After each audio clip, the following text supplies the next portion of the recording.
திமுக கூட்டணியில் போக்கு காட்டிக் கொண்டிருக்கக்கூடிய காங்கிரசுக்கு பாடம் எடுத்து விட்டார் ஸ்டாலின்.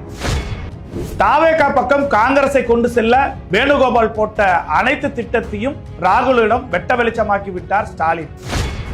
தாங்கள் கொடுக்கும் சீட்டுக்கே உங்களிடம் வேட்பாளர்கள் இல்லை, தொண்டர்கள் என்பது காங்கிரசுக்கே இல்லை என்ற தகவலை டெல்லிக்கு முழுவதுமாக அனுப்பி வைத்து விட்டார் ஸ்டாலின். இந்நிலையில் தாவேகா பக்கம் நீங்கள் சென்றால் இங்கு இருக்கக்கூடிய காங்கிரஸ் எம்எல்ஏக்களை வைத்து ஜனநாயக பேரவை மீண்டும் துவங்கும். காங்கிரஸ் உடைபட வேண்டுமா அல்லது எங்களோடு பயணிக்கிறீர்களா என்பதை இறுதியாக முடிவெடுத்துக் கொள்ளுங்கள் என உங்கள் பக்கமே விடுகிறேன் என ராகுலுக்கு ஸ்டாலின் வைத்த மெசேஜ் டெல்லியில் பரபரத்துக் கொண்டிருக்கிறது. இந்த காங்கிரஸ் திமுக கூட்டணியில் என்னென்னவெல்லாம் நடந்து கொண்டிருக்கிறது, எதை நோக்கி செல்கிறது காங்கிரசின் பாதை என்பது குறித்து இன்று விரிவாக பார்க்கலாம். பாருங்கள்.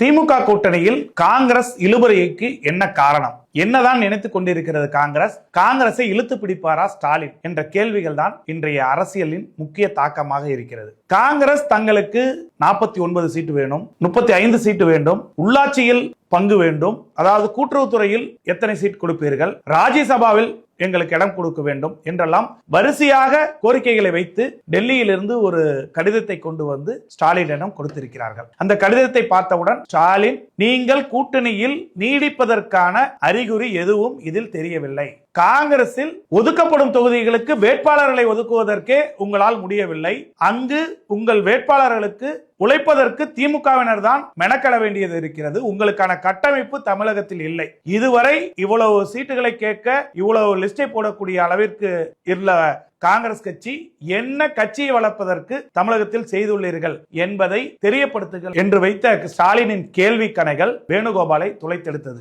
ஏனென்றால் இந்த வேணுகோபால் தாவேகா விஜயுடன் கூட்டணியை உறுதி செய்து கொண்டு திமுகவிடம் போக்கு காட்டி வருகிறார். திமுக இவர்களை எல்லாம் லெப்ட் ஹேண்டில் டீல் செய்து வருகிறது. தேமுதிகவை இணைத்தவுடன் ராகுல் காந்திக்கு எவ்வளவு விசுவாசமாகவும் இந்தியா கூட்டணியை வடிவமைத்ததிலும் பிரதமர் வேட்பாளராக அறிவித்ததிலும் தான் முக்கிய பங்கு வகித்தோம் என்பதை நினைத்து கூட பார்க்கவில்லை என்ற வேதனையில் ஸ்டாலின் இருக்கிறார். ராகுலின் உண்மையான முகமும் உண்மையான குணமும் இதுதான் என்பதை தலைவர் கலைஞர் அறிந்து வைத்திருந்தார். நாம் அதை சரியாக கணிக்காமல் விட்டு விட்டோம்.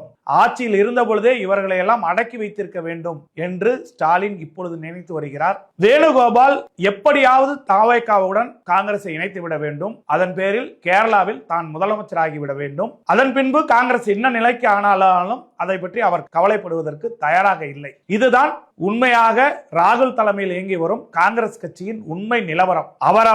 அவரவரது சுய லாபத்திற்காக தலைமை அணுகுவார்கள், தலைமை அவர்களுக்கு தேவையானதை செய்யும். இதுதான் சமீபத்தில் நடந்த பீகார் தேர்தலிலும் மத்திய பிரதேச தேர்தலிலும் மகாராஷ்டிரா தேர்தலிலும் நடந்தவை. இப்படிதான் இறுதி கட்டம் வரை இந்தியா கூட்டணி கட்சி தலைவர்களை எல்லாம் உள்ளூர் தலைவர்கள் எல்லாம் சீண்டு முடித்து பல்வேறு கட்ட பிரச்சனைகளை எழுப்பி கூட்டணி கட்சியினருக்கும் காங்கிரஸ் கட்சியினருக்கும் தொண்டர்களுக்கிடையே மிகப்பெரிய பிரிவினையை ஏற்படுத்தி அந்த மாநிலத்தில் இந்தியா கூட்டணியை சேர்ந்தவர்கள் ஆட்சியில் அமராமல் செய்ததே ராகுல் தலைமையிலான காங்கிரசின் முக்கிய பணியாக இருந்திருக்கிறது. திரைமறைவில் பாஜகவுக்கு ஊதுகோலாகத்தான் ராகுல் இருந்திருக்கிறார் என்பதுதான் நிதர்சனமான உண்மை. மற்ற மாநிலங்களில் ஏற்பட்ட தவறை தமிழகத்தில் தான் தலைமையில் இருக்கக்கூடிய திமுக எக்காலமும் செய்யாது என்பதை நினைவில் கொள்ளுங்கள் என டெல்லிக்கு ஆணித்தரமாக கனிமொழி வாயிலாக எடுத்துரைத்திருக்கிறார் ஸ்டாலின். வேணுகோபால் என்னதான் ஆட்டமாடினாலும் 25 சீட்டில் இருந்து 2 சீட்டு வரை அதிகப்படுத்தி கொடுக்க முடியும். காங்கிரசுக்கு ஆட்சி அதிகாரம் என்பது பற்றி பேசவே கூடாது.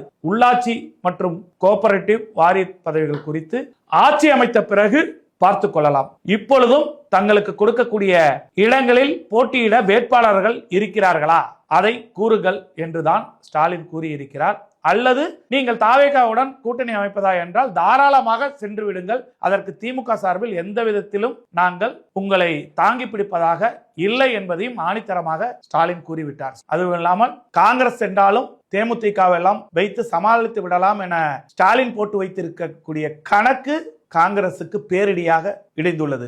ஆதலால் தொடர்ந்து இப்பொழுது கனிமொழி வாயிலாக பேசி வருகிறார்கள். இருந்தாலும் நமது கிங் 360 கணிப்பு இறுதியில் காங்கிரஸ் தாவேகா பக்கம்தான் செல்லும் என்பதுதான் தெரிகிறது. ஆதலால் அவர்களுக்கு கட்சி வளர்ந்துவிடும் என்று நினைக்கிறார்கள். தாவேகா பக்கம் காங்கிரஸ் சென்றால் திமுகவுக்கு சிறுபான்மையினர் வாக்குகள் பாதிக்கும் என்று பரவலாக கூறுகிறார்கள். ஆனால் திமுகவுக்கு சாதகம்தான். 77 தொகுதிகளில் 77 தொகுதிகளை காங்கிரஸ் பெறுவதாக கூறுகிறார்கள். அப்படி நின்றால் அந்த தொகுதியில எல்லாம் விஜயின் தாக்கம் எடுபடாது. அது திமுகவுக்கு சாதகம். காங்கிரஸ் ஒரு பொருட்டாகவே இருக்காது. வேலை செய்வதற்கே அவர்களுக்கு ஆள் இல்லை என்பதுதான் கள நிலவரமாக இருக்கிறது. இவர்களோடு விஜய் சேர்ந்து போட்டி போட்டாலுமே கூட தமிழகத்தில் பாதியாக விஜயின் தாக்கத்தை குறைத்த திமுகவுக்கு இது ஒரு பெரும் சாதகமாக இருக்கும். அதைவிட மோடிக்கு எதிராக இந்தியா கூட்டணி வடிவமைத்து சென்றதுதான் ஸ்டாலின் மீது பாஜக அரசிற்கு இருக்கக்கூடிய மிகப்பெரிய கோபம். அந்த கோபம் இப்பொழுது தணிந்துவிடும். காங்கிரஸ் தாவேகாவுடன் சென்றால் தமிழகத்தில் ஜனநாயக பேரவை ப. சிதம்பரம் தலைமையில் துவங்கப்பட்டு சிட்டிங் எம்எல்ஏக்கள் பலரும் செல்வ பெருந்தகை உள்பட அனைவருமே தமிழகத்தில் காங்கிரஸை உடைத்து திமுகவின் பக்கம் வருவதற்கான அனைத்து பணிகளும் அறிவாலயம் செய்து முடித்து விட்டதாகவே தகவல் வெளியாகிறது. காங்கிரஸ் இன்று உயிர்ப்போடு இருப்பதற்கு தமிழகத்தில் திமுக போட்ட சீட்டுகளும் எம்பி சீட்டும் தான். இன்னும் டெல்லியில் காங்கிரசுக்காக பாராளுமன்றத்தில் குரல் கொடுக்கக்கூடிய ஒரே கட்சி திமுக தான். அதையும் இழக்கப் போகிறதா ராகுல் தலைமையிலான காங்கிரஸ்? அதை இழந்தால் காங்கிரசுக்குத்தான் நஷ்டம் ஒழிய ஸ்டாலினுக்கு எந்த விதத்திலும் நஷ்டம் இல்லை என்பது போன்ற ஒரு அரசியல் அஜெண்டாவை பிளான் பி வைத்துக் கொண்டு திறம்பட விளையாடி வருகிறார் ஸ்டாலின். பார்க்கலாம், ஸ்டாலினின் விளையாட்டில் 27 சீட்டில் சிக்க போகிறதா காங்கிரஸ், அல்லது தாவேகாவுக்கு கை சின்னத்தோடு சென்று தமிழகத்தில் மீண்டும் காங்கிரஸ் உடைபட போகிறதா என்பதை பொறுத்திருந்து பார்க்கலாம். பாருங்கள்.